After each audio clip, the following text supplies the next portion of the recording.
We do one on, one off. I do both on. I like to be immersed. Okay. It's up to you. It's going to be Can trippy. you hear it yourself? I mean, trippy. Yeah, I do. Yeah. This is legit. We are recording. Michy Maloof. What up, dog? Welcome to the Tiger Den. So, Michy, we've known each other for how many years now? It's been probably 4 or 5 years. Yeah. Yeah. As. I'm going to tell the listeners, I was in the best shape of my life when I attended your gym. Oh. For real. Really? I was a tiger. I really felt strong. You showed up for those classes. I don't mean to boast. I'm just saying I felt strong. I'm really glad you did. Yeah. We just miss you. We need you and Monica to come hang out with us. Oh, man. Come to class. Monica would crush those classes. I know. But yeah. So you guys are always welcome. Yes, thank you. For the listeners, explain what you do, what Sculpt Mode is. Go into it. Yeah, so Sculpt Mode Bootcamp. So we've been around since 2017. And, it's just been quite a journey. And we started in Peoria, and Peoria's just welcomed us with open arms and just continued to pivot with us, because I started off as an in-home personal trainer. Mm-hmm. So that's really how Sculpt Mode started. And I was meeting with women doing Pilates type workouts in their homes. And then it got so popular, I was only one person, right? So I needed to create more of a group style class. And it started off with Pilates and yoga base.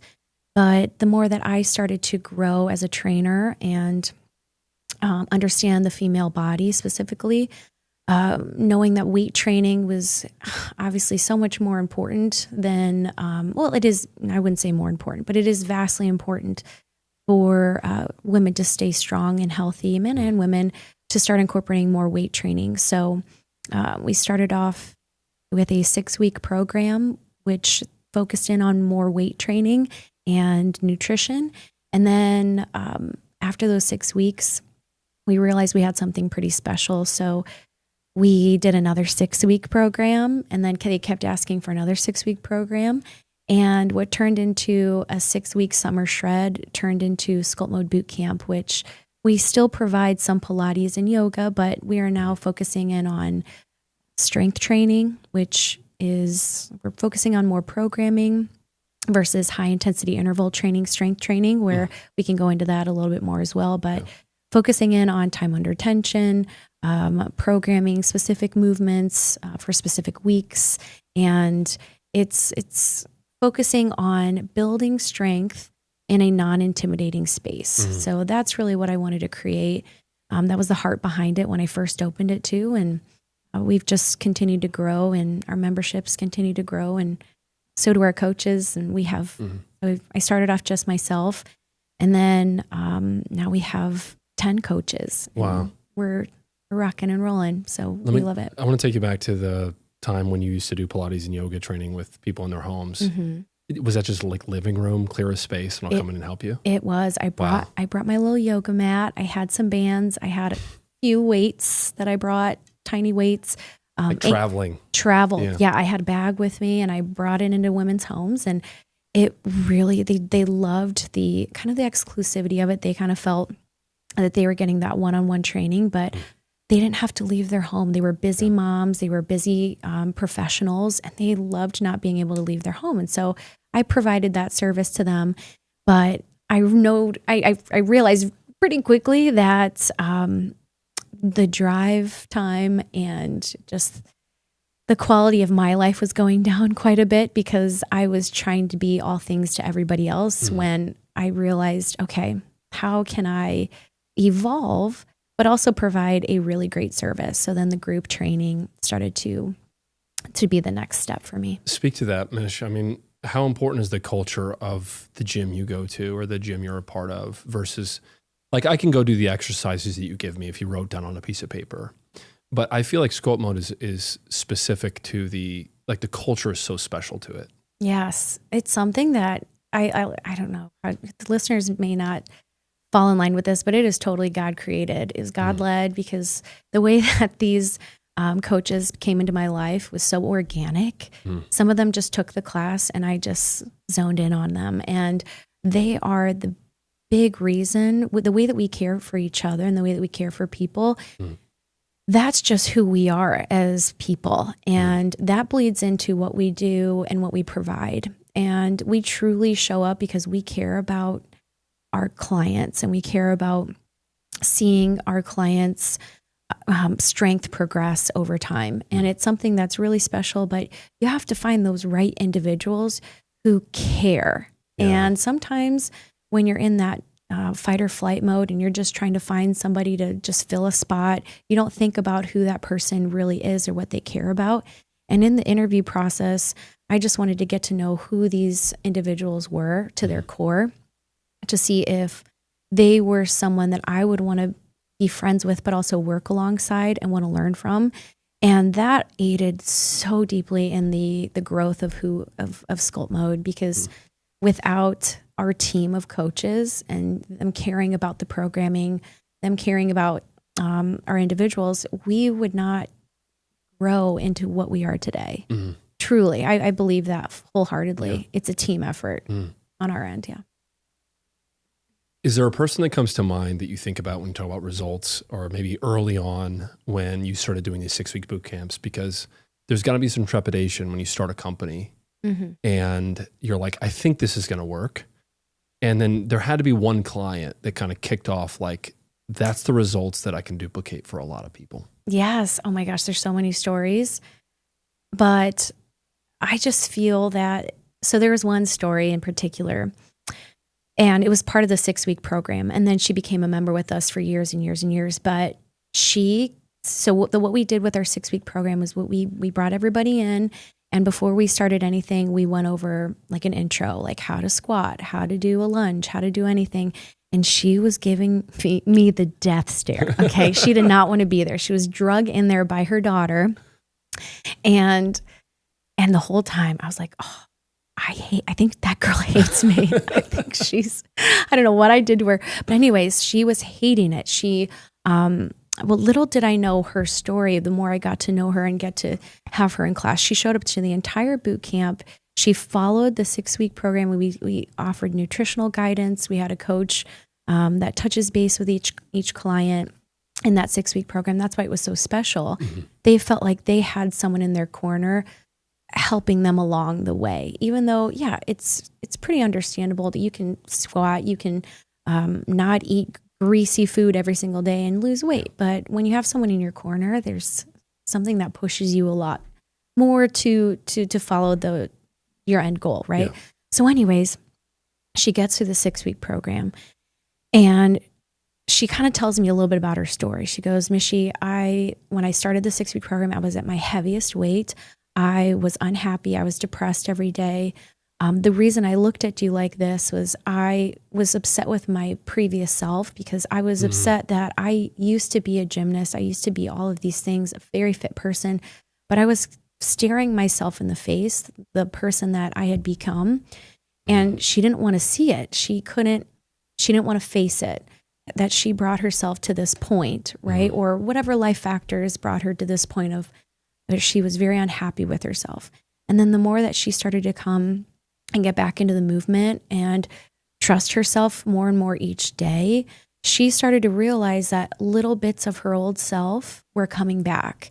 And so fitness for us in general as coaches, and we see fitness as something that you can project yourself forward, and then you trust yourself a little bit day by day, so that you can show up better in your home life, you can show up better in your professional life, because you were showing up for yourself. And then at the end of those 6 weeks, she was the number one person saying, okay, when's the next one? And I was like, well, I only planned one. So let's figure it out. So 2 weeks later, I planned a second 6-week program, and then she was there for it. And she's on our website right now as one of our, I wouldn't say biggest losers, but she lost so much body fat, gained so much muscle, and she was in her mid 40s and just starting back. And age is just a number, you guys. I'm here to tell you, like, you can start at any point in time in your life, but you just got to commit to yourself, and you have to have your why has to be big enough for you to show up for yourself day in and day out. So she encouraged me in such a way, because I tell her to this day, I'm like, you literally hated me. Your eyes were daggers on day one. And then she was in it to win it. You know, we try to make it a space where you can make the workout what you want to make it. If you want to show up and pick up some heavy weights, you can. If you want to go a little bit lighter, you can. But we're here to be that place for you, to help teach you the right ways in which to lift and how to do stuff like this in your 80s, 90s. Yeah. Truthfully, you can do this in those years. So I say to my staff and myself, one day or day one.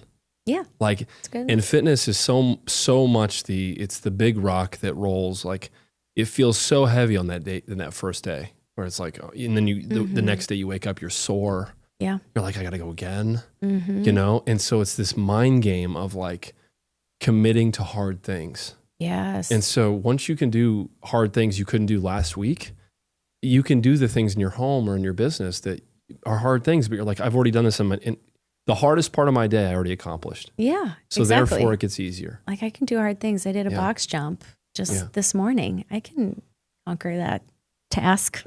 Putting the laundry away. That's my biggest task. Oh my gosh. I can go to the gym. I can't put laundry away. That's Monica, don't listen to this. The laundry is still in the dryer from 2 weeks ago for me. It's okay.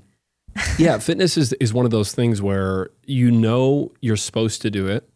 You know how you feel when you do it, but convincing your brain that this is what we're going to do right now is really difficult. Your brain plays tricks on you and says, no, just sleep in. Does. Snooze it. Yeah. Yeah. And then one day turns into 2 days of missing. So you've got to convince yourself that this is a priority. You do. Yeah. But sometimes it takes hitting that rock bottom to realize that, okay, I don't want to live that way anymore. Yeah. And sometimes you just have to watch your friends do that. You have to watch your loved ones do that. And you can tell someone until they're blue in the face, I think this is a healthier option for you, or you'll be happier if this happens. But if they're comfortable, that's where, I don't know, that's where nothing grows, is in comfort. You and I have had so many conversations about this. Yeah. And your comfort zone is definitely not a place you want to be very long. Yeah. Life begins on the edge of your comfort zone. Yeah. Yes, it definitely does. Yeah. But, so that first 6-week boot camp, it went well. People were craving more. What was your strategy for, because obviously they got larger and you had to get a bigger space, I'm assuming, or like think about that. Yeah. So when did you take the leap of moving into the yard at the time? What year was that since your inception of the company? You said 2017? 2017. So we moved into, it was so interesting because, like I said, everything that has happened in our business has been God-driven. It is something that was so interesting. So I was personally training one-on-one the owner of the Yard Peoria, which is an indoor baseball and soccer facility, 54,000 square feet. Huge. And they just opened and they wanted to get more people in there. And so I was training her one-on-one. The owner of the yard? The owner of the yard, yeah. So we were doing personal training.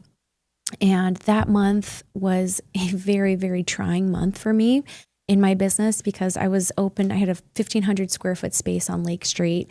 And that month I was challenged with my rent going up. And I was also challenged with another yoga Pilates studio that opened up the road in a very, but they offered hot Pilates, hot yoga, all these really incredible things that I was funding my own studio space. I didn't have the money to provide that. So I was backed into a corner. And then I had the idea for a 6-week more of a weight training program and nutrition program. So I was training the owner of the Yard Peoria and I said, listen, could we possibly hold in a 6-week program here? I would do a profit share with you and we would just utilize your space because I know it's slowly starting to pick up. Yeah. And she goes, absolutely, use the space. And so we were able to do that. I brought over a lot of weights and, like I said, literally it was so grassroots. I had dumbbells that I purchased from Dunham Sports. That's what I bought. Like 5 pounds, 8 pounds, 10 pounds. And that's all I could afford. I got a bunch of bands. So we did band work. That's literally it. And then we had feedback on the last couple of weeks and we're like, okay, well, can we do this again? I go, you would pay to do the same program again? They said, yes, there's nothing like this around here. I was like, okay, well, I brought in the big guns. I brought in my girl, Stephanie Winter, and she is a shout out Stephanie Winter. What up, girl? She was a personal trainer at the time and bodybuilder, and she knew her stuff on a different level. So I got to learn from her and also grow with her. And then Carolyn Golden, who was another one of our trainers. Shout out, girl. She's also a personal trainer, incredibly talented, both of these individuals. And then we did another 6-week program at the Yard. And then we started to grow so much that I spoke to the owners of the Yard again, and I said, listen, this is growing. It's bringing in a lot of people into your space as well. Would you want to invest in our 6-week program? Maybe get us a dumbbell rack, some dumbbells, some kettlebells, Kevlar balls. And they were like, absolutely, let's do this. So they were kind of our first partners in growing the boot camp.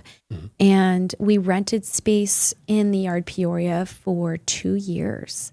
And through COVID as well. Thank the good Lord. Because I was actually I had an LOI signed on a space right before the world shut down. And thankfully, I didn't go through with it that year. So we were able to survive by being at the Yard Peoria, which was very, very helpful, very good for us. Which is when I joined. There's an interesting tie between you and I's business, because I started Sculpt Mode in 2020. And I started the business in 2020. So it's like I was physically preparing my body for the mental stress of running a business.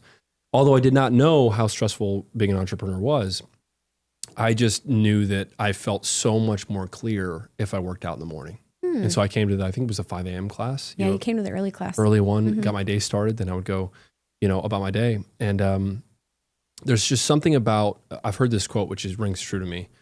When your mind is unclear, work the body. And when your body's feeling like sappy or bad, like work the mind. So I think I play pickleball a lot now. It's my sport. And the community aspect of pickleball is very similar to your gym, where you can meet people, you can interact with people you never would have known previously. And so there's this common good around when you work out, because you just naturally have these conversations with network in your area, which is beautiful. Yeah.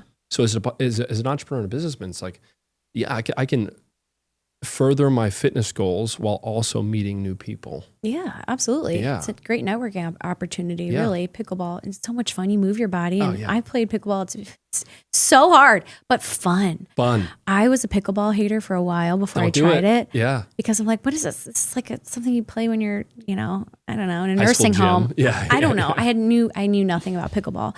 And I started to play over the last summer, and instantly got a racket. I became obsessed. I'm like, I'm drinking the Kool-Aid with everybody else. It's the fastest growing sport in America. It is, but it's so much fun, and your heart rate is going. It is. I'm sweating profusely. Your lower back and your legs are just from dipping and from squatting is pretty intense. So I heard you can burn like 2,000 calories from playing pickleball for a couple hours. I don't doubt it. Yeah.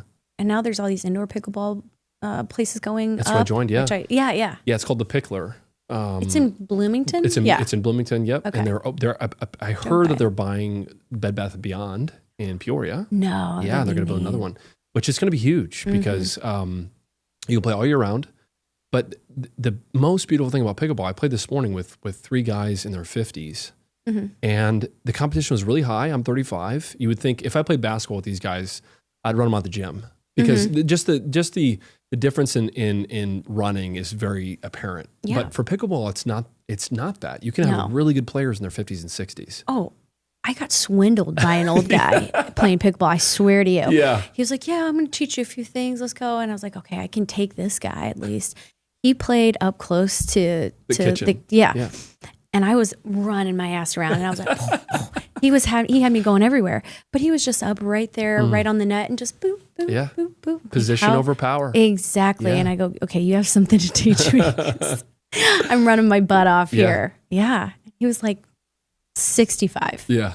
Laughing his ass off. So let's go back to, you have a couple 6-week sessions that are going well. You now have investment from the Yard.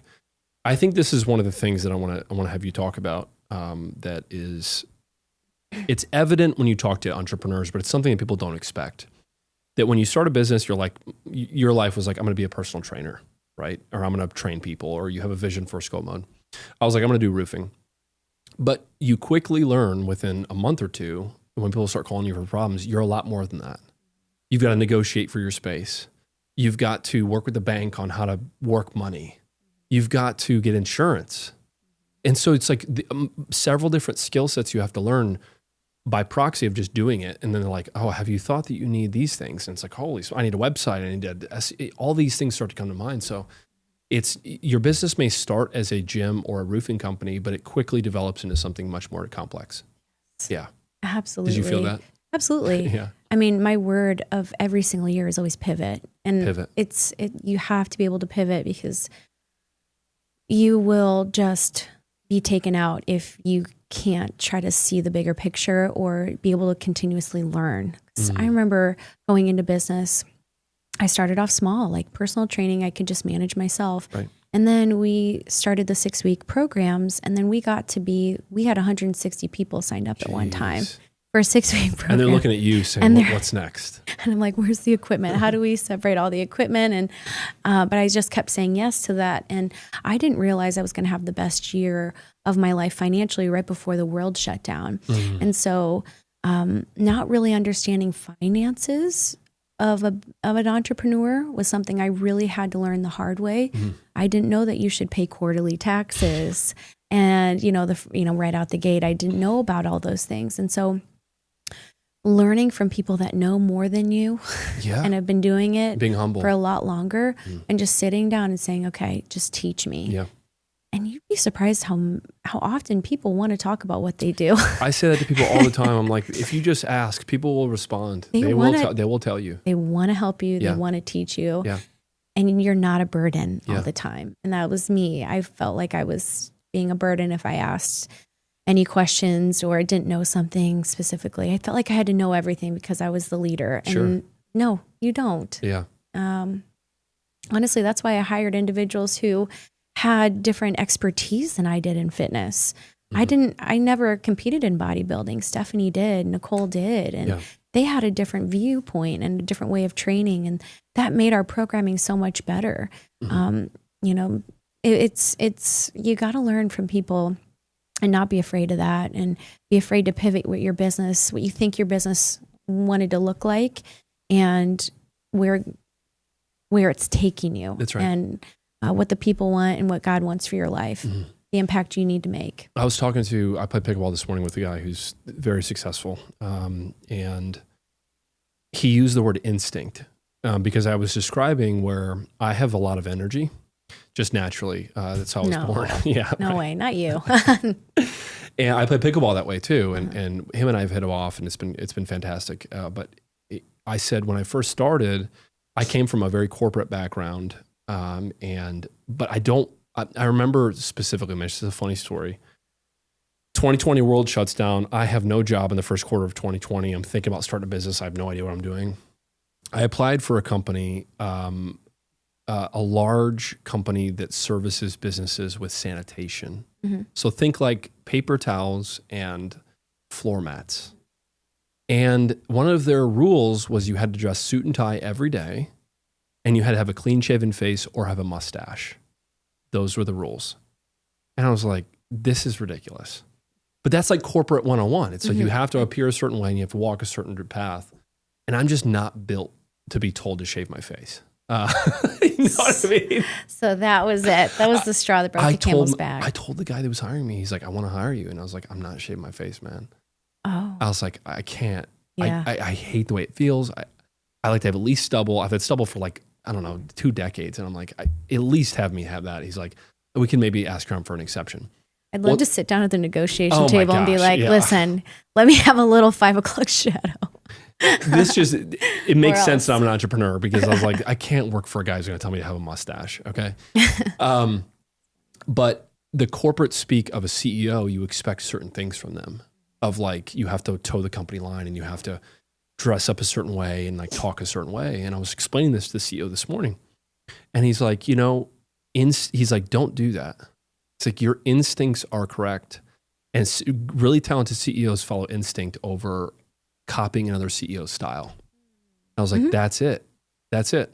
Just be you. Just be yourself. He's like, one of the most freeing things you can do is be yourself and tell the truth. And I was like, yes, speaking my language. So I was encouraged by that because I think we fall into a method of watching other people succeed in business. And it's like, I want to do that. I want to be that guy. And it's like, if that's not in you, don't try to fake it. No, I know. Yeah. No, fake it till you make it such a dishonest phrase. It really is. Yeah. Well, especially in real estate too, because it's, I'm in real estate as well. Go but into it's, it, yeah. Well, it's one of those things. It's like, okay, well, I feel like I need to look like them, but it feels inauthentic to me. So, and my clients want to work with me regardless of what I wear or how I present myself. But you can really show that you care about somebody and care about their future. Whether it's fitness, real estate, anything you're doing, roofing, anything, they're going to want to work with you. You're going to see it's authentic. That's it. Mm-hmm. If you've been in the Peoria area for any point in your life, you see Maloof signs everywhere. So explain your family history just as a general kind of sidebar. Okay. Yeah. So Jim Maloof Realtor, Jim Maloof was my grandfather. He opened Jim Maloof Realtor in 1969. Kind of like us, he came from entrepreneurial family. Wanted to start his own business, but knew nothing about real estate, but he opened it up in 1969. He has great stories about his first contract and writing it on a napkin and trying to figure it out. And it's cool. So anyways, he started out in 1969 and we're still a family-owned company, family-run company. But we've grown. And so we're one of the largest real estate companies in Central Illinois. I'm very proud of that. Yeah. Mm-hmm. And who in your family line was the mayor of Peoria at some point? That was Jim. That was Jim. He was my grandpa. Same guy. Yes. Yeah. So real estate mogul turned Peoria City Mayor. Beloved Peoria City Mayor. Yeah. Yeah. Yes. For 3 terms. Yeah. Yeah. Long time. I've got to give a shout out to your father. Oh. Because I get text messages from him randomly. Okay. That's what he loves doing that. He does. He sends funny pictures and have a long text message. I believe in you and like very encouraging messages at random times. That's so nice. Thank you for that. Nick is his name, right? Yeah. Yeah.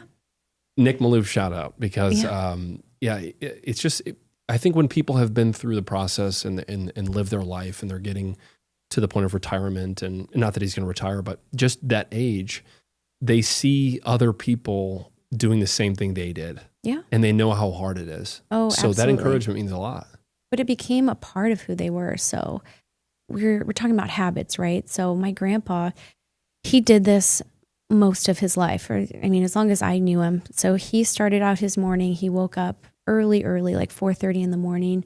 He made a cup of coffee. He took out the newspaper and he would cut out the newspaper with stories, local stories of, if someone, one state, if someone made, the spelling bee, I don't know, anything that they'd put in the newspaper, he'd cut it out. He'd write a personal note to every person that made some, to make them feel special. We should do that. He did that every morning. Wow. Every morning for, I think it was like an hour and a half. And then he would have his breakfast. If we weren't scrolling Instagram so much, Mish, we could do this. Well, he made it something that it was something that just clicked every single day. It wasn't something he had to train himself to do. So there's a book called Atomic Habits, and repeated habits over time just become a part of your daily life. So this was his routine. And so my dad has seen that too. And so he just likes to, if anything interesting or something exciting happens, he'll just shoot a text out and say, hey, I'm really proud of you. I saw this. Yeah. So he reaches out in more of a, 21st century way. But my grandpa, there's something special about writing notes. And that's something that made him also a beloved mayor. And I have friends to this day that said, I've kept your grandpa's notes to me my whole life. That was so special. Or, if someone just got married, he'd write a congratulatory note, anything like that. Yeah. But just being himself, that is what grew his business so much too. And, allowed him to be elected as mayor because he cares. Yeah. He really cares enough to make people feel seen. Mm-hmm. And that's something that gets lost a lot when you are in sales. Sometimes you're like, okay, this person, you feel like a number when you're being sold to. So true. And he created a very interesting formula of how to be successful, but also to not be a salesperson and to really show that he cared about Peoria and Peorians. Yeah. And that's what we've been able to learn from. And his legacy lives on with everyone that still works for Jim Maloof Realtor and keeps keeps his memory alive. Yeah. That's what I aim to accomplish with this podcast in some ways, is to shed light and give evidence of what's happening that's good. So often in Peoria, we've been kind of a downtrodden community in a lot of ways over the past 20 years, with Caterpillar leaving, with the shooting, whatever you name it. Those things get put on blast. I took a mass media course in college, and one of the first lessons we learned was, if it bleeds, it leads, right? And so that's what we're being served to on a daily basis. But the good things that are happening, that people are investing, that entrepreneurs are succeeding, that things are happening in this area, is not being put on the same pedestal. Absolutely. So because what sells? What sells? It's the doom and gloom. The doom and gloom. And it's so easy for someone to pick up on an article that says, shooting in this street, da da da da. Yeah. We're so much more than that, and it's getting better. It's you have that everywhere you go. But you're right. That's unfortunately those salacious titles and things like that sell more than Peoria's on the up and up. Yeah. Or that just, you're right. It doesn't build any good momentum when you're just talking about the doom and gloom. Yeah. But people in the roofing industry, when I first started, I would find people that I really respected. I had no connection with them. And what I would do is I'd go to Fiverr. Are you familiar with Fiverr? Oh, yeah. Yeah. So for those who don't know, Fiverr is a website where you can basically create like anything. Like there are artists online in different countries that will produce like a resume if you wanted that written, or you can produce websites, or there's a lot of different things you can buy from there, but it's cheap. So I would go on there and take a picture of a person that I respected. I would give it to an artist, and I would say, create a caricature of this person. Like I created one from a guy in South Carolina. So I had the guy on a beach holding a pina colada, and I would just message them and say, I see what you're doing out there. Keep it moving, or keep it going. And you'd send them a caricature of themselves? Yeah, I would send them a picture of themselves. What? Cool. And the responses I would get from that is people would be like, oh, this is so cool. Thank you for sending this. But overnight, these people felt like they knew me, and they would pay attention to my content, which then created like this back and forth of, I trust and respect you. So when that happens, when you're the first one to give, like your grandpa sending thank you notes, it's like they want to support whatever you're doing as well. Whether that's running a real estate business or being the mayor, that stuff matters. It does. Yeah. It does. Because I don't know, just with social media and things like that, we've just become so separated. Yeah. But we feel like we know everything about each other. Yeah. But I feel like we've become antisocial in the same respect, because it's so easy just to send a happy birthday message on Facebook and not really connect with anybody. Yeah. So even if I get a phone call on my birthday, just that warms my heart. Yes. It's and vice versa. So I try to make other people feel seen as much as I can. But if you keep telling people, and that's something I've changed about myself too, is usually people would be like, okay, how's it going? What's going on? I'm like, I'd answer, I'm super busy. I'm super busy. Well, if you keep answering that, people are going to believe it and think that you're too busy for them. That's right. That's another thing I've noticed is that in my business, especially doing real estate and doing Sculpt Mode, people have that assumption that, oh, you're too busy for me. You're too busy for me. Not the case at all. Yeah. And, but that's something I felt like I would get validation from if I would tell people I'm busy. Yes. Because you think as an entrepreneur, you have to be busy or else you're not successful. Busy equals success. Say that again. Right? It's so true. And it's taken me a lot of years to not fill all of my hours with work. Yeah. And to actually live my life. Yeah. And also not have that guilt at the end of the day, because your business is kind of like your baby. It's kind of if you're not working on your business, you feel like someone else is going to succeed more than you, or something else you're just not going to be as fulfilled, or your business isn't going to succeed. And that's not the case at all. You have to be able to have a balance. And for your first few years out the gate, balance doesn't exist. I'm going to be completely honest with you. Prepare yourself. Balance does not exist if you're going to start a business when you first start. So, or you can have balance. Your business will just fail. Yeah. No, that's so. But likely. I can't. Yeah. I mean, come on. Likely, if you try to have balance, you got to be all in. But it's something that now that I have incredible coaches, I have systems in place. I've utilized more technology now so that I can set up, a happy birthday email on a date that I know that it's one of my clients' birthdays, or touch base with them, or send myself a notification. Hey, quickly touch base with this person. It takes no time at all to do that. But I'm not behind the computer having to, do it all and try to be all things to all people, because your business won't grow that way. Yeah. Are you familiar with the show The Bear? I've watched a few episodes. It was so intense for me. It is very intense, very loud. Yeah. For those who watch The Bear, you'll identify with that. But one of the things I took from The Bear, that one of the lessons is that they go to a restaurant where the guy practices extreme accountability. Extreme hospitality.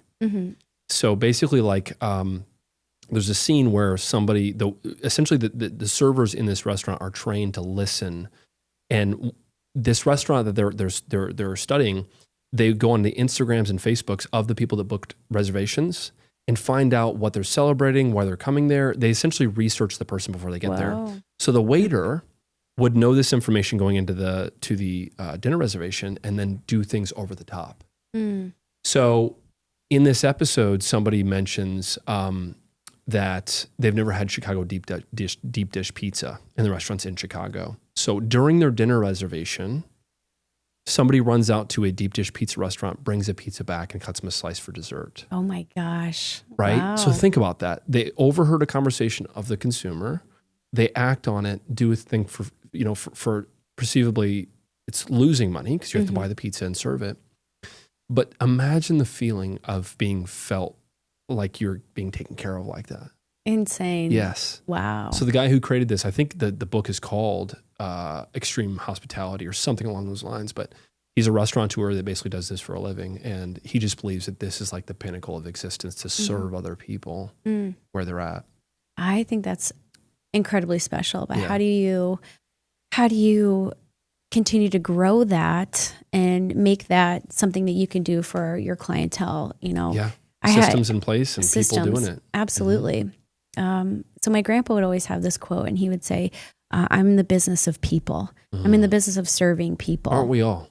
That's what he would say. He would never answer that he's in the real estate business, anything like that. He serves people. Yeah. And that's what drove him every single day is how can I be a light to this person or provide value? And if you have that mentality in anything that you do, people are going to want to work with you. That's right. So I heard a story about a real estate agent who, very similar to the story that you're talking about, but I'm learning from this agent. And he was talking about, he's one of the top agents in Chicago now. And he came down to speak to Jim Maloof Realtor agents. And he was saying that there's a story about one of his clients who wanted to sell his home and one day and buy an RV and travel the world with this RV. And so he heard this story and he said, okay, how am I going to make this person feel seen? He's not my client yet, but he's a multi-millionaire, who has lots of different homes. How do I want him to be my client? I want to work with him and sell him a house one day. Yeah. So it was kind of playing the long game, but he heard this story. He wrote him a personal note. He went to the store and he bought those a little RV car that was super tiny, like a Hot Wheels RV car, and mailed it to him. Okay. This is a multi-million-dollar man who could probably buy anything that he wanted. He could buy lots of different RVs. But what he did was felt that was so special. When he finally decided to sell his home, he went from, he bought that RV and he took a little RV photo in every single place that he went to and tagged this real estate agent. Wow. And so in every photo, he had this little RV car and in every place that he went to visit. Now, has he done a deal with him yet? Not yet. But if he ever goes to buy a home after he, is done traveling the world, he's going to call this guy. Yeah. It's playing the long game, but making someone feel so seen, and that impacts somebody. Yeah. I mean, it wasn't a Rolex watch that he bought him. He bought him a little RV, and that impressed him so much that he took that RV with him every place that he went to. So it's little touches. You don't have to do something extravagant or feel like or get overwhelmed by the idea to make someone feel seen and heard. It can be small. So I thought that story really sat with me. That's good. I know. Isn't that cool? There's a scripture that says, don't let your right hand know what your left hand is doing in the context of giving things. So like oftentimes the expectation when you give, like, let's say somebody gives me, when I closed on a house, they'll give me, a cutting board or a knife or like a gift. There's a lot of real estate agents that do gifts. Mm-hmm. Oftentimes the gifts have the real estate agent's information on it. Mm-hmm. So like a knife with their logo, or a cutting board with their logo. That's good. It's all fine and good. At the same time, it's giving something with the expectation that, like, please remember me.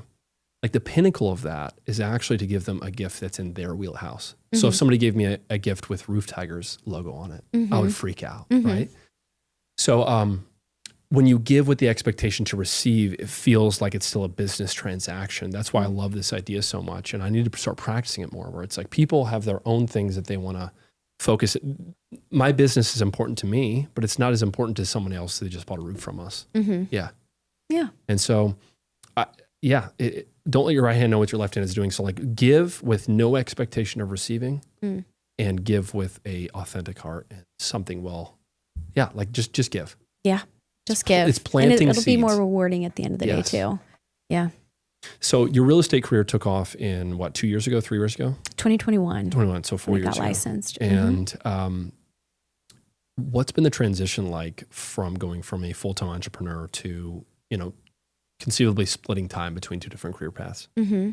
Well, it meshed more than I realized. And I was really anxious when I started to not let people think I'm giving up on Sculpt Mode, because I'm not, but I am pivoting, like I said. So in 2020, when the world shut down, I really wasn't sure when our gym would open up again. We were, had a lot of downtime, and, just got through a really tough breakup. I was like, okay, I need to better myself. I need to work on myself. What are we going to do? So I was that person that wanted to find her own pathway, right? So my grandpa did the real estate, my uncle, a lot of my family members did it. I said, I want to create my own path. I'm going to fight real estate. I'm not going to do it. I'm not going to do it. And I said, you know what? I'm just going to take the test. I'm going to study, see if it's something that I like, because I have the time. Turns out I love it, and I'm really good at it. And I'll say that confidently, just because it's something that I really do enjoy, in addition to fitness as well. You just love people. Yeah. Yeah. And this is like the most personal asset you can buy. Yeah, sometimes. Most of the time. But yeah, I mean, think about the two businesses you're in, Mish. You're in personal fitness, which is the body, and housing, which is where they live. Mm-hmm. That's pretty personal. Mm-hmm. It is. It's very personal. But sometimes in real estate, they know me as the fitness girl, and so when I first started, it's very much perception, correct. So trying to change their perception, trying to market myself without becoming too overly salesy, but in the same respect, showcasing that I want to be able to help you in this way, and I can provide this service to you. Let me prove it to you. Let me show you.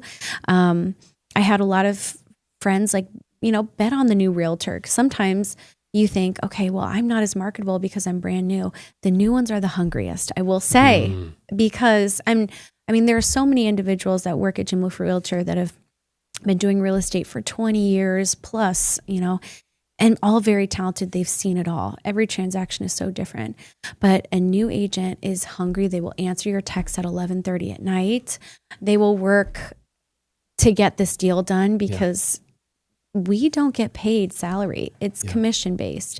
So going with a newer agent is not necessarily a bad thing. And if, very much like in my career with fitness, if I didn't have an answer to that question, I have resources that can help get that answer to you, right? Yeah. So same with real estate.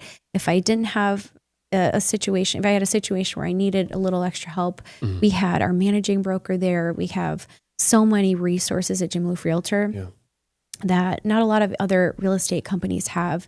It's a very competitive in other agencies. Ours acts like a family, and that's why we've continued to grow. So with that mindset, I was able to slowly but surely grow and become an agent. And, it's a lot of that is having confidence in yourself too. So it's starting something new, being okay with not being 100% perfect at something. Yeah.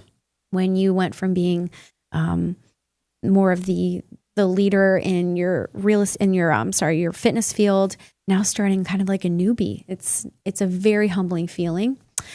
But, over time, it just becomes, like you said, kind of habitual. It becomes part of who you are. Now people know me as that I do both. Yeah. And I do both. I try to do both as well as I possibly can because like I said, I do care about people and I want to make sure that their transaction is as smooth as possible. And that's the job of a realtor, to not have the buyer or seller feel any kind of friction. You take on the friction for all of that, for all of them. So, it's been a really rewarding career path. Yeah, it is. So do you see yourself doing that for a long period of time? This is like a life goal. Yeah, I do. I could see that too. I love real estate. I love that there's so many different facets of real estate. And when you get licensed, you learn the transactional part of things, the contract as a listing agent or as a buyer's agent. But there's so many different facets. There's commercial that you can learn more about. Real estate, commercial real estate. There's investment real estate. You can be an investor. But there's like so many different facets. So if I want to start here and then move into investing, I would love to start doing that here in the next couple of years. So, but being able to do your own contracts and your own transactions is a huge blessing in that area. Yeah. So you live now in Peoria proper? Mm-hmm. Yeah. Yeah. I'm between Peoria and Morton. Okay, perfect. Yeah. And you plan to be here. I know this is speaking of the future, but your family's obviously born and bred here. You're from here. What's the future look like for Michy Maloof? Like for just keep getting rooted and continue to help more people. I want to start to just continue to grow both businesses in a way that is also honest and truthful in my life as well, because I don't want to work my whole life away, but I'm very devoted to both businesses. Yeah. And I am still going to be that real estate agent that's going to respond to your text message at 11:30. And I can't turn that off. But now I can stand up for myself a little bit more, and I know my boundaries a little bit more, and I'm able to be able to provide great service, but also not lose myself in it. So continuing growth, and to provide both services to Peoria proper. And in 2021, we franchised Sculpt Mode Bootcamp, which I don't talk about too often, but we are able to franchise. And so sometimes just putting that out there, if somebody wants to open up their own franchise, I can be able to consult in that and help them through that process. And it's pretty fascinating. And, I'd love to be able to do that in the future too, but who knows? Let's talk about your personal growth and development. You've brought up that word several times. What's one thing you've gone through in the past that kind of jump-started? I know for me, I had a really difficult time in my life about 6 years ago. And it seems like when you go through valleys in life, it's the worst thing, but the best thing that happens to you. Yeah. Because it starts like it's almost like jumper cables to your chest. And it wakes you up to like, there's more that I'm not doing, or more that I'm not giving myself to, or there's more that I can, not just attainment, but there's more that I can be in my life than what I am. Yeah, absolutely. So what was a time in your life where you felt like was a massive growth period? Massive growth period was definitely 2020, 2021. Mm-hmm. So COVID, when the world shut down, was also the year that I left a 7-year relationship, and a relationship that I really lost myself in, and not knowing that I was losing myself. I was growing Sculpt Mode. We were very, very grassroots. We had the best year of our life, 2019, and then 2020 happened, and we had to shut everything down. Yeah. And like I said, I left my relationship. So I said, who am I? What am I here to do? I had to relearn who I was again. I had to relearn what I liked again. I had to relearn, that you can only bet on yourself, because the world can shut down tomorrow, or your job could fire you tomorrow. And what skills and services can you provide to the world that can not just put food on your table, but fulfill you at the end of the day. Yeah. So I really had to dive into who I was again. And again, that's hitting rock bottom, moving back in with my parents at, 30 years old. No shade to that. Absolutely no shade to that. But it was very humbling. Yeah.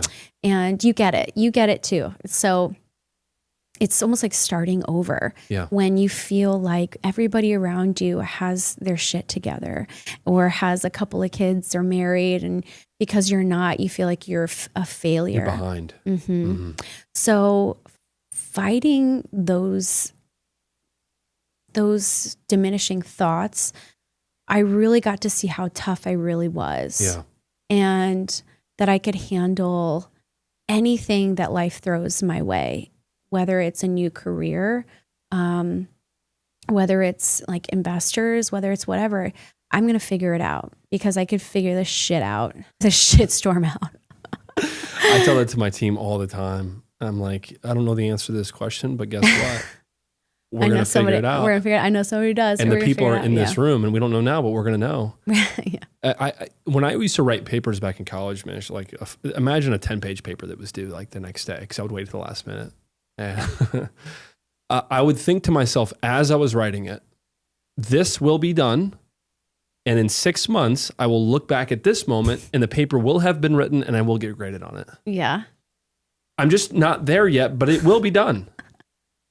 And I would just sit there and just suffer at a computer writing some garbage paper. I'm sorry to my college professors. I'm a much better writer now than I ever was. But goodness gracious. Life just happens that way. And it's like, after you fall down a couple times and you figure it out and you have some kind of semblance of like respect for yourself and you've done a couple things, you're like, no, I can do this. And matter of fact, everything around me, every business that's been created in this area or in this world was done by somebody probably no smarter than myself. Correct. Absolutely. It's just people that will bet on themselves. Bet on themselves and put in the grit. Yeah. It takes a little courage. It takes a lot of grit. Courage. Yeah. Golly. It does. Because comfort, like we talked about, is it's so easy. And honestly, like if you have kids, if you have a spouse, comfort seems so much more enjoyable, right? Like you're provided insurance, a 401k, all of those things that as an entrepreneur, you're not provided. You have to go find that. And it's a little bit more expensive for yourself. Say that again. Goodness. Right. So it's not that enticing to say, I'm going to leave that comfort zone and leave my cushiony job that I'm getting paid. I know exactly what I'm getting paid every month to get paid nothing out the gate unless you work your ass off for it. What's 100% of zero? Yeah. Yeah. Especially in real estate, you're 100% commission based. Yeah. And then you're splitting also a percentage with your brokerage. So you're not making, everyone thinks you're making 3% off or 6% off the gate. No. You cut that in half and then cut that again and then taxes. So give us a break, the DOJ. Chill out. I'm just kidding. Not IRS, kidding. close it down.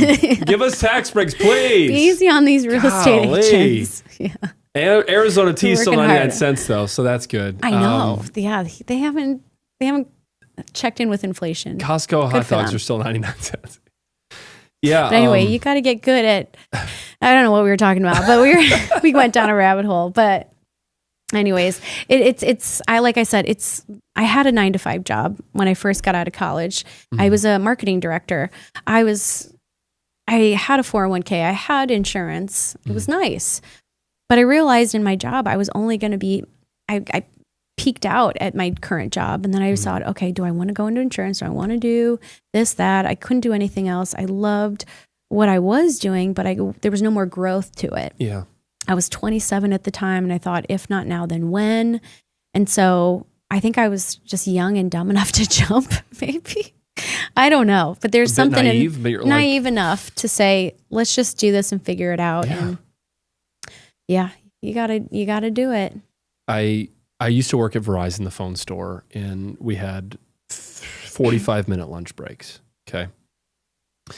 And this is a funny Verizon corporate like not Verizon as a whole, but just our store, we would talk about opening businesses all the time. We're like, we should do this, we should do that.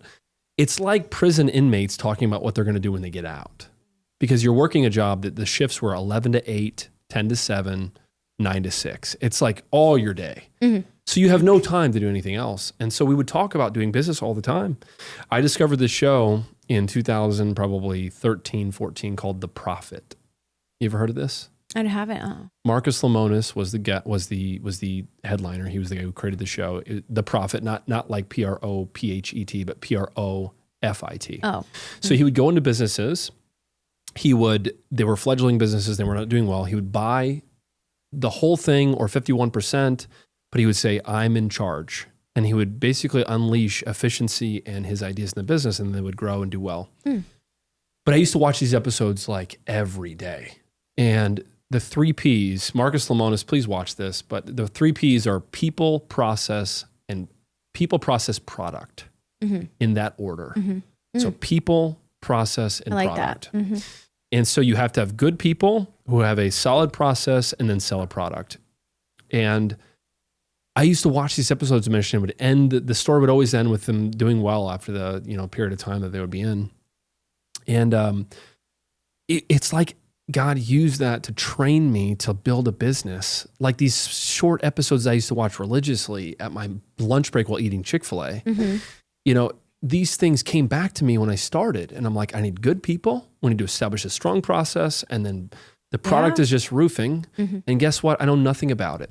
So I'm going to figure that out, but we're going to figure it out together. It's like subliminal messaging is kind of what comes to mind when you say that. It's like the things that you listen to, the people that you're around. It's important. That plays into your subliminal mind, your psyche.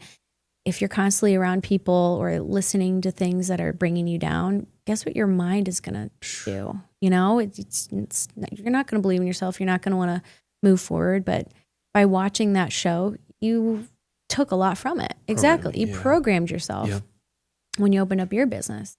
That's real. It's real. It's real. That's why you can program your mind to think different. You can program your body to be different, but you have to put in the effort behind it to actually put yourself in those positions. Yeah. Bob Woolsey came on about 2 weeks ago. Shout out to Bob. I love Bob. I do too. He's just a tremendous entrepreneur, but just a tremendous person. But he was talking a lot about gratitude. And he said that gratitude changes your mind. It changes your mind to program it to say what I'm thankful for as opposed to what it's lacking. And if you really believe that, and you really start to step into that category, man, things can change in your life. Huge. Yeah. And it's the way you start your morning too. It's very important. There's something called there's a book called The Miracle Morning. Anyways, it's a very good book. Some people don't have the ability to have a slow morning, right? Or maybe they have kids and or a newborn like yourself, and they are struggling to find that time. It doesn't necessarily have to happen in the morning is what I found out. Sometimes it could happen 5 minutes in the middle of your afternoon, maybe during a nap time, but starting your day with lack of chaos is so important. And, sometimes my grandpa, my dad used to do this. They would turn on the news. Now when the news is turned on, it lights me up. I'm turn that shit off. You start your day in a negative space. Guess what you're going to start doing? You're going to start to spiral. It leads. Yeah. And you're watching that. Notice yourself. If you start your day either listening to something depressing or watching the news, watch how your day just starts to falter. If you start your day, maybe just a little bit of quiet. Sometimes people just have 5 minutes before their child wakes up of coffee, sitting on the couch, and just maybe praying, meditating, or just being in silence. That's so beneficial to you. And, or if you can get a little bit of movement in the morning, they say 30 minutes of, steady state cardio or just walking. A lot of people have those really cool walking treadmills now, which are so dope. Or take a walk outside, take your dog for a walk to start your day out with a cup of coffee in your hand, and either think about your gratitudes or write them down. Yeah. Will change your life. It will. Change your day. Yeah. Talk to somebody, Mish, who has no concept of nutrition, of exercise, of staying healthy. What's the non-negotiables? And they have a commitment in 2025. They want to get healthy. Speak to that person directly and say, top 3 things. Don't make it too complicated, but this is what I'd suggest. Actually, The first one is don't make it too complicated. Funny you say that, because sometimes people want to go all in or nothing. And then they lose all the joy because they are tying themselves to chicken and broccoli every day. It's me. Go extreme. Extreme or nothing. Yeah. So some people operate really well off of that. I won't say that that doesn't work, but most people don't, because at a certain point, you're going to start to feel burnt out. And at that point, you're just going to revert back and it's going to be twice as hard. So what I say, start with small changes. So kind of maybe if it works for you to like write it down into a journal, like a food journal, if that's too intense for you, maybe just start to look at, just be more aware of what you're taking in and how you're spending your time. Maybe adding 1 or 2 changes every day. So food, number 1. Food is definitely something that you need to watch for. So if you are constantly...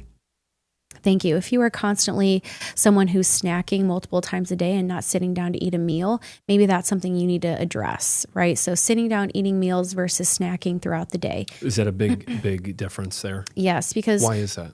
Because you don't realize the amount of calories that you're constantly consuming when you don't stop eating. So it's harder for you to really track your macros if you're just grazing all day long. What's a macro? Oh, macronutrients. So it's protein, carbohydrates, and fats. So you have macronutrients and you have micronutrients, okay?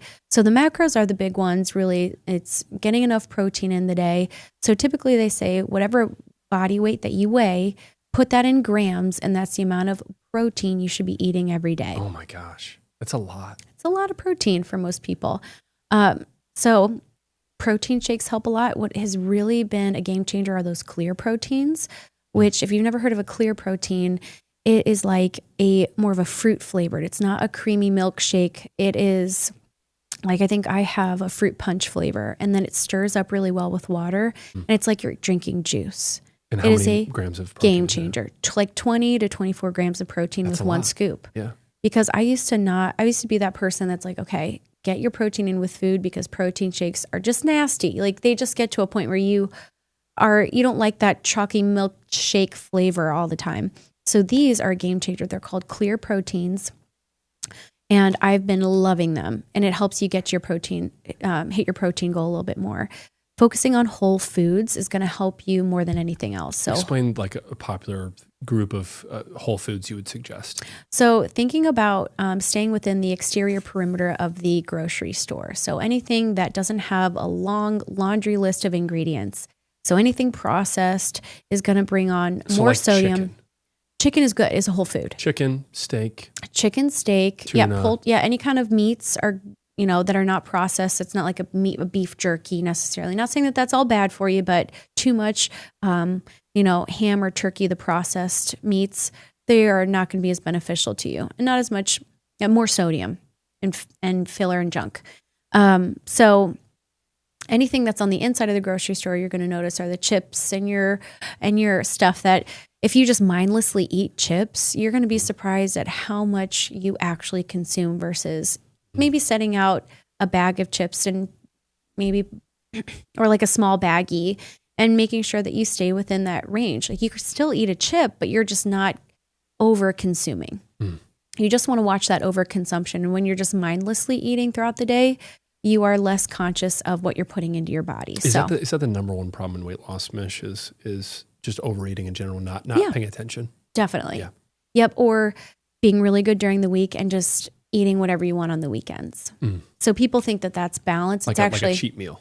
Yeah. I never say cheat meal, by the way. Yeah. That's nothing. I used to look at food as good or bad. That's what we were taught. This is a bad food. This is a good food. If you start to look at food as energy, and that's the number one thing we try to coach our individuals that work out at Sculpt Mode and any of our clients, is that food is energy. So when you operate a nice vehicle, are you going to put premium gas into your tank, or are you going to put junk into your tank? 87 unleaded all day. All day. I drive an electric car, but but still 87 is all day. All day. Yeah. Right. Okay. So stop. Sorry to just stop your momentum. You did.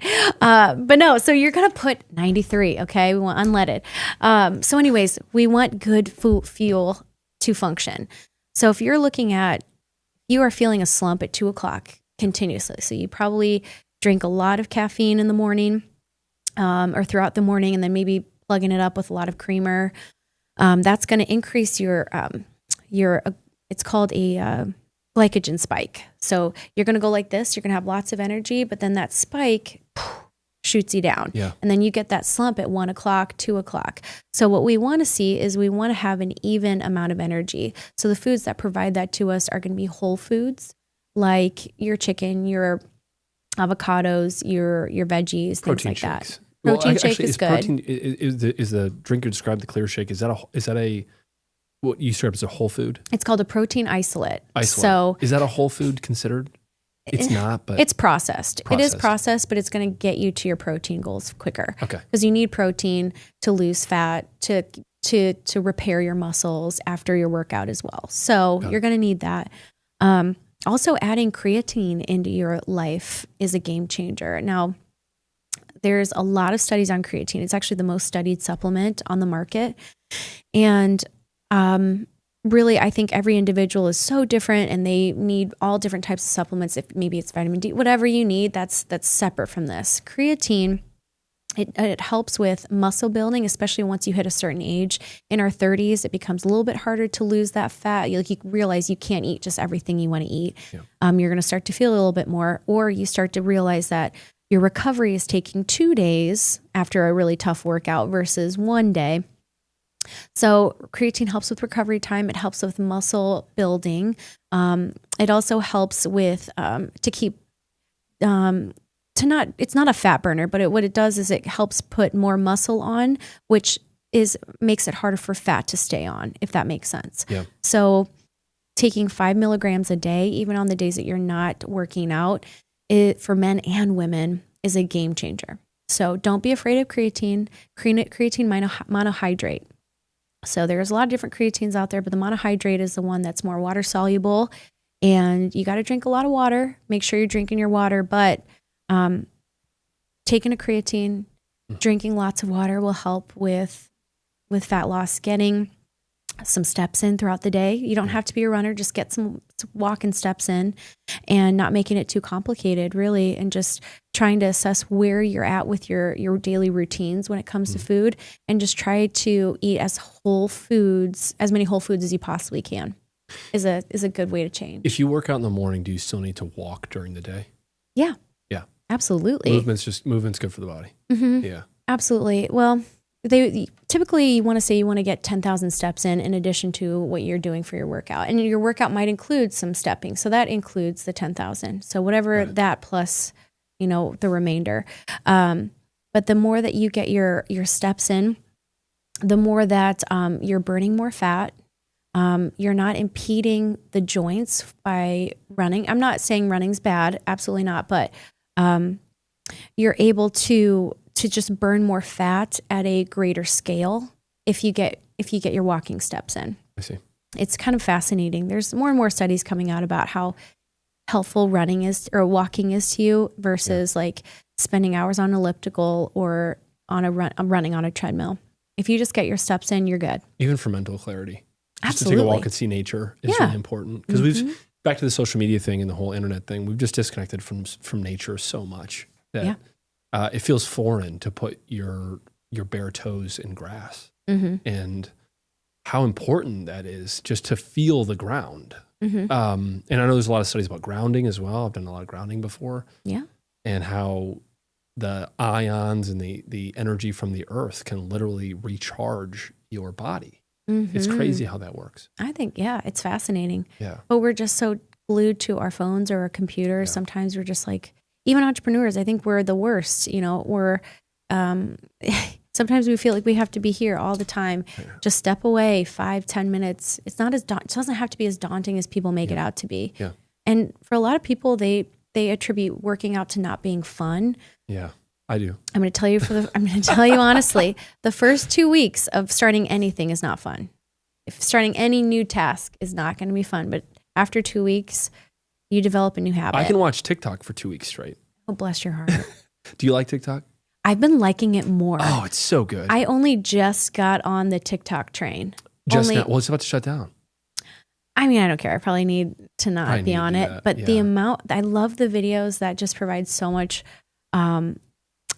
they're so educational. Yeah. I would just knock it all the time. I would call it tiki-takis. I'm like, I don't do the tiki-takis. I'm not doing it. I don't need one more social media account to have to post to. That's daunting because I do my own social media. Sure.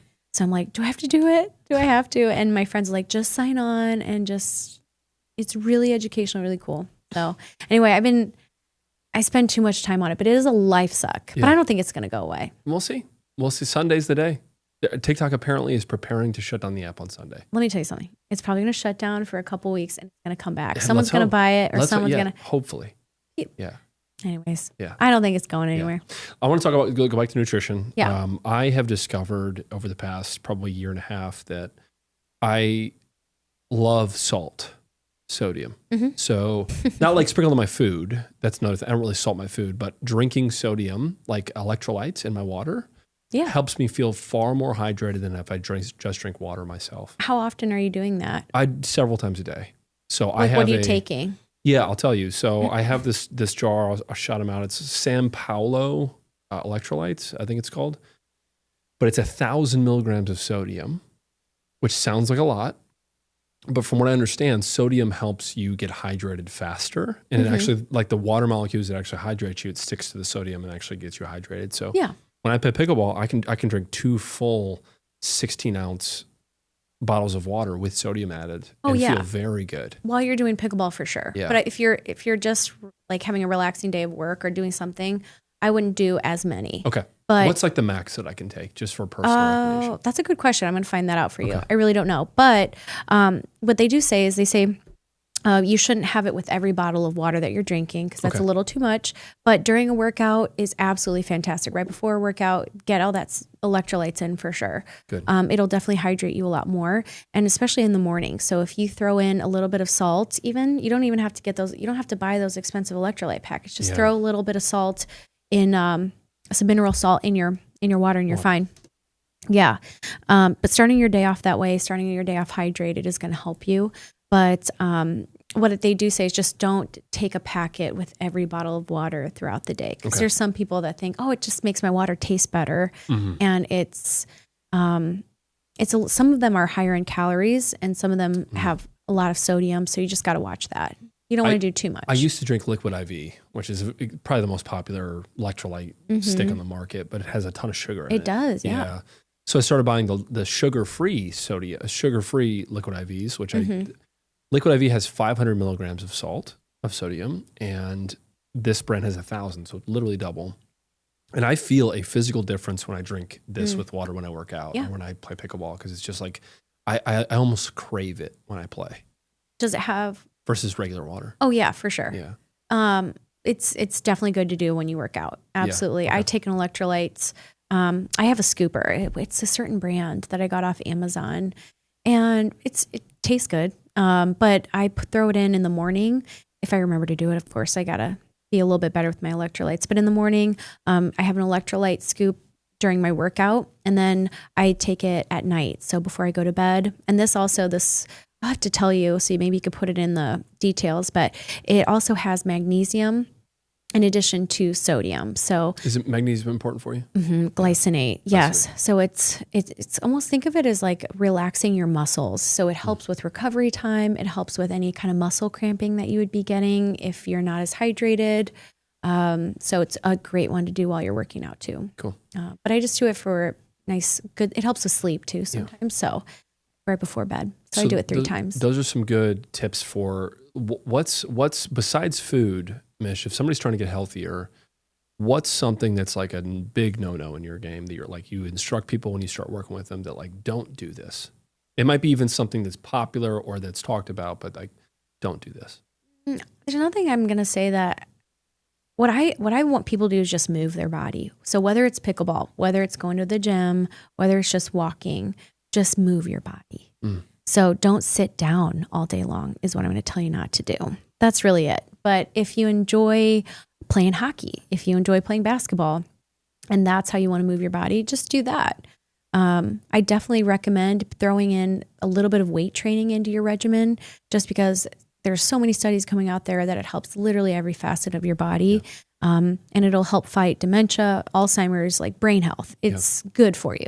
I can testify to that. My parents, shout out to my parents, Rick and Marianne Morrow. They're very strong. They're 67 and 66 years old.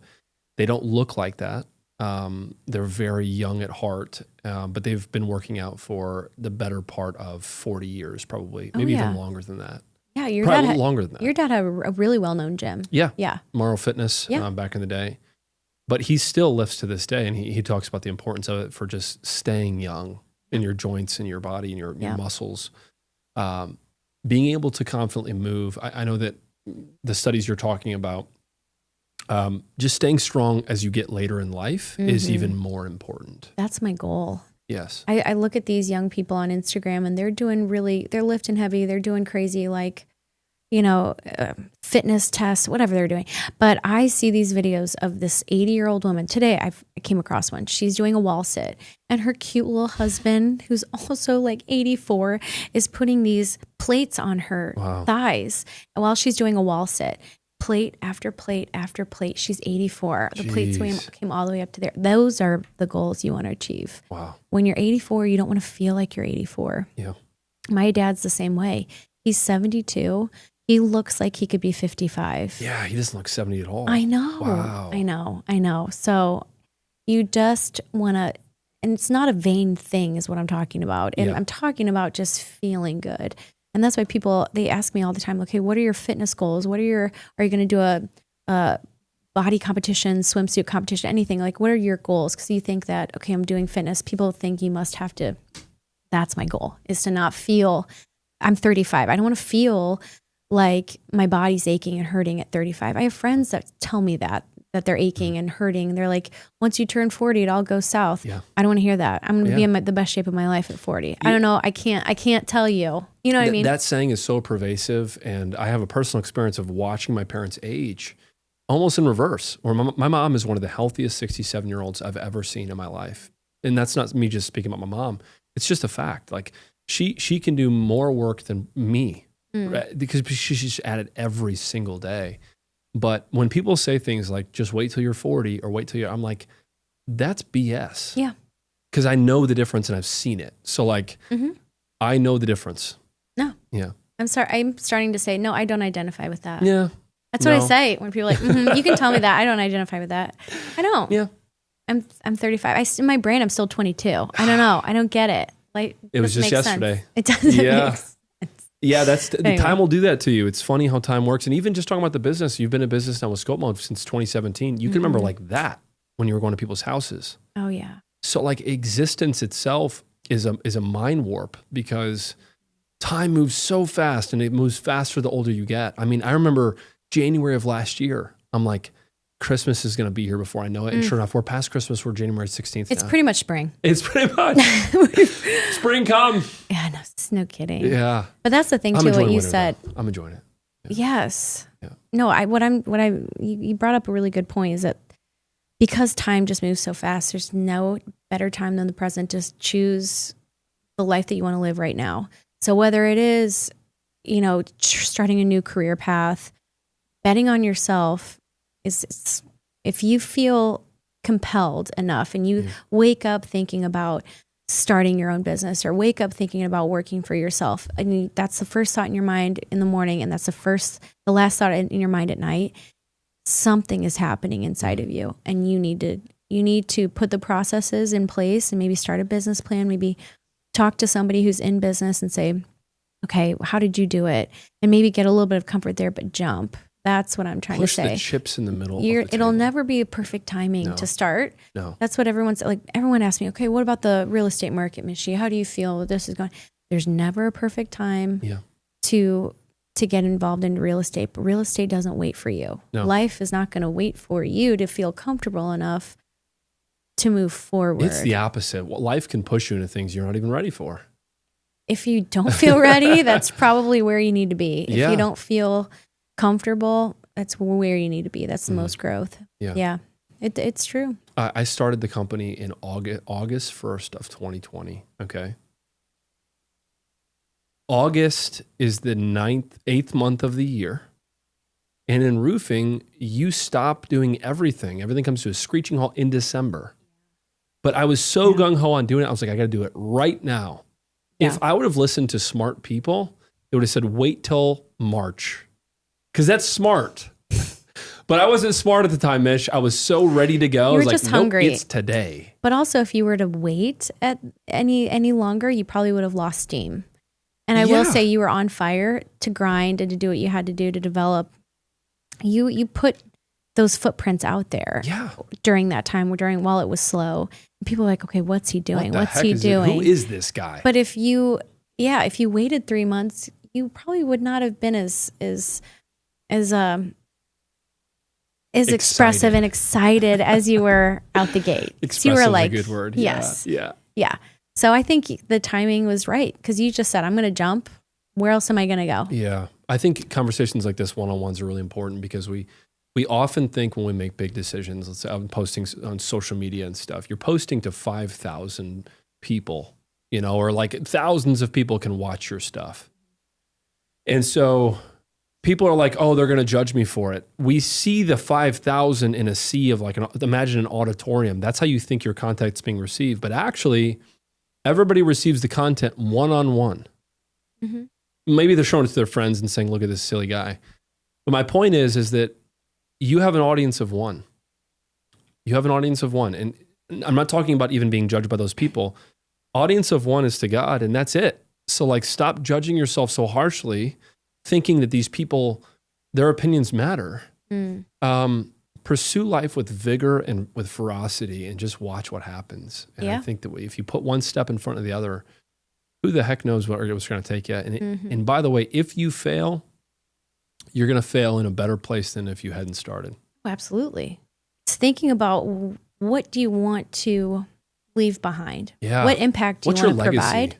But also, my grandpa used to say this all the time to me too, is just, how do you want to make people feel after you leave a room? In business and personal life, that's basically what the legacy you're leaving behind is how you make people feel. Yeah.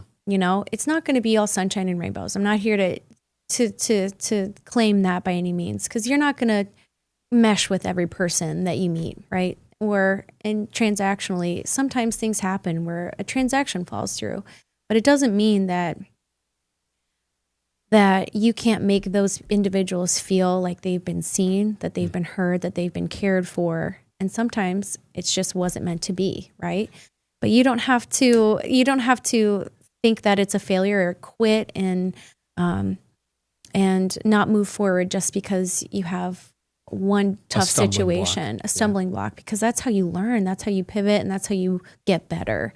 So there's a quote, the title of it is The Man in the Arena. Have you heard this before? I think that is jumping my memory, but yeah. Yeah, so the man in the arena refers to somebody, imagine like the Gladiator Stadium in the Coliseum, like a man fighting another man, like with swords or something. It's like the man in the arena, but the opinions of all the people in the place, we tend to take those so seriously. But the man in the arena is actually the one with the sword. And he could get his head chopped off, but he's actually doing it. He's doing it. He's in the, everybody else is just talking about it. I've had people text me, Kyle Nelson, man, I want you to clip this. Kyle Nelson, I appreciate your feedback, but I'm doing it. Yeah. Kyle Nelson's a good friend of mine. He loves to troll me and to text me stuff. Okay, he's like, oh, the lighting's here and this. Yeah. And I'm learning that as I go. But I'm doing it. And I'm actually taking the fall on the sword in a sense to fail first and say this didn't go so well, but I'm going to figure it out for the next episode. Yeah. So you pivot as you go, as opposed to what people often do is they overthink and it stifles the first step. Oh yeah. I can definitely attest to that. Yeah. I'm that person. I have to fight that thinking constantly because I want it to look put together, professional. I'm a bit of a perfectionist when it comes to a lot of aspects of my life, minus putting away laundry. I don't want to put the laundry. Anyway, but what I was saying is sometimes you can talk yourself out of doing something big just because you're afraid of what other people are going to think about you, or fear is a big one, but putting yourself out there can sometimes be the most rewarding thing in the entire world, because you could have trolls, but that one person that says this story impacted my life. I'm going to do this. Or this 6-week program impacted my life. I'm going to keep on with fitness and get in the best shape of my life. And I'm going to find happiness and joy again.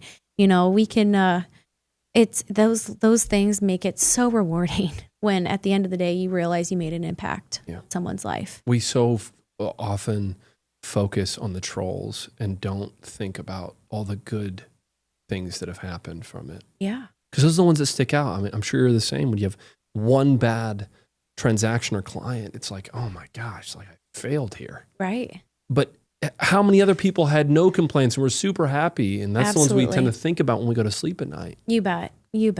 And that's human nature. So I wouldn't beat yourself up about that. But at the end of the day, you just keep showing up. Show up. You just show up day in and day out. And guess what? The trolls or who's a hater, they're not doing it. I'm going to butcher this, but someone said, those people that are saying terrible things without constructive criticism, without trying to see you doing better, they are not doing as well as you. And I'm not going to say they're not doing they're not as happy as you. Something's wrong in their mental frame. They're trying to bring you down. If someone is trying to bring another person down, something's not right within you. And so you got to look at that and be like, okay, something's not, I feel bad for you and I'm sorry for what you're going through because I'm just trying to be out here. Okay. Just trying to be a roof tiger or whatever, That's it, Mish. And I think that's a healing statement because when you find yourself wanting to criticize something, that comment right there, if you remind yourself, it's like, no, that's beneath ugly. me. Yeah. To type that comment or to even think that process is wicked and warped. And that's got to be gone for me. Yeah. Yeah. It's just, there's no good energy that is going to come out of you or anything that's going to change them either. So why are you putting that negativity out there in the world? There's way too many people that do that. And they just hide behind a keyboard and they'll keep hiding and they won't do anything with their life. Yeah. And that's harsh to say, but it's the truth. Yeah. If you want to choose that life, go ahead. Name that person that you're speaking of in your head. Can't do that. Okay. But those people that always always question what you're doing. And but it is what it is. So you're never going to get 100% of people understanding what you're doing. Like when you first started Roof Tiger, how many people thought you were crazy? Yeah, a lot. Right. Yeah. When I left my job, the people that were closest to me, they want to see you in a comfortable situation. They don't want to see you in pain. They don't want to see you work. And my family knows the life of an entrepreneur. They get it. They saw me taking the jump and they're like nervous about it. I have a college degree. Use your college degree. Work at OSF. Work somewhere that's more stable. Mm-hmm. And I'm not against that. I think that it's a fantastic thing to do. But for me, there's something inside me that I just couldn't turn off. Mm-hmm. That I said, if not now, then when? And that's really what was my driving force. If not now, then when? When I'm 50, when I have a lot more responsibility behind me and things I have to worry about. And this life, you get one. Yeah. And how do I want to live it? How do I want to go out swinging? You know what I mean? One day or day one. Correct. Yeah. So I just decided to jump and I just think that God wanted, this was all God driven. And I feel like sometimes if you think of it as, okay, God, I'm a spiritual person. So I think of it as like, okay, this task looks daunting. This might be difficult, but there's something inside me that's drawing me to do this. What is this? Like, I feel like you want me to do this. And it's been so rewarding to see the number of people that have come through our doors at Sculpt Mode that we've touched their lives or they've touched ours. And it's like, Michy, I need you to do this right now. And so we did it. And some days were harder than others. And it does take grit. It takes those years of, are we going to open our doors again? Not knowing that going into business, we would have to come across that. Yeah. We were a non-essential business that had to shut our doors down, and not knowing what the future would hold. But pivoting and making sure that, you keep the people, you're focused on keeping the people, being people focused, people centric is really the center of why I operate, but again, It's if you don't feel that fire inside of you to work for yourself, that's not a bad thing. No. But I couldn't turn it off, so I had to jump. Mm. And maybe that's from seeing my grandpa operate or my dad, or seeing how they worked and lived their lives. That's what I wanted to do. I wanted to kind of create my own path. Yeah. And then I started to do real estate. Now I love being able to follow in my family's footsteps. You know, when you grow, you just realize you're not trying to fight your family all the time. You just so true. I'm so blessed to be able to have them, and to have my uncle to learn from as well. And their genes are inside of you. Yeah. It's inescapable. Yeah. Right. I was talking to my uncle. We had a long conversation a couple of weeks ago. It was really nice. And he was telling me that my grandpa, he was a chiropractor, and I have 33 chiropractors in my family. Oh my goodness. Nationwide and over the generations. So the second largest in the country. And we were talking about my grandpa and how he started. World War II veteran, came back, used the GI Bill to become a chiropractor, raised 8 kids. Oh. Stay-at-home mom, only salary, right? It's like he had to just figure it out. And at some point, I'm sure there's a lot of trepidation with just doing things, but 8 children in a 3-bedroom home, you know, probably 1,300, 1,400 square feet. And if he can do it, so can I. Oh, yeah. Built different. Like they're just, wow, that's a cool story. My Uncle Tom said they call it the farm in my family, but they used to go out to his Uncle Gene, so my great uncle. They didn't have indoor plumbing, Michy, until he was 18 years old. Wow. On a farm. So he remembers many times of like going to the bathroom in the middle of the night outside. Mm-hmm. It's like that's what they lived in. So the times have changed, and we've gotten softer to think that things are not possible when these people like had no other option but to figure it out. Yep. Absolutely. Yeah. I think that there was a quote that I was listening to, it was in Atomic Habits. But it was about raising your children and how it was like raising them by wanting to be at their beck and call. So, but you're not allowing them to feel their own confidence by going to their beck and call for every little thing that they need. Mm-hmm. If they left their coat at home and at school, you know, when they got to school, you know, maybe don't go and drop it off. Maybe have them learn that this is the consequence to your actions or things like that. I thought that was so fascinating. Because, and even today, like we have everything at our fingertips. Mm-hmm. We have knowledge at our fingertips. We have food in our pantries. We don't have to walk to the corner store for a piece of bread. Like comfort is what we rely on and what we're used to. Stepping out of comfort is so foreign to the mind. It's foreign to the body at a young age. But I just thought it was so fascinating to hear about, you know, how kids are brought up too nowadays and teaching them comfort and the parents being the comfort, you know, for every little thing. And well, you want your kids never to hurt and never to feel pain and never to fail. But that's what we talk about as the most shaping periods of our life is the most painful. Absolutely. So it's not like giving pain to your children. Obviously you're a psychopath if you do that, but not allowing them to walk through those things and have them stand on their own 2 feet is like the most valuable thing we could give to them. The amount of confidence that they build from that too at such a young age, it's pretty fascinating.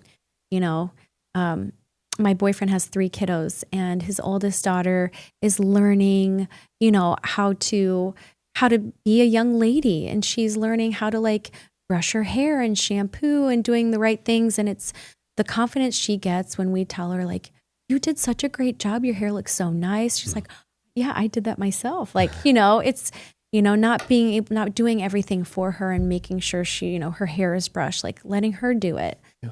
Have confidence in yourself and build that in yourself. She gets so much confidence from that. And we're just like, you go, girl.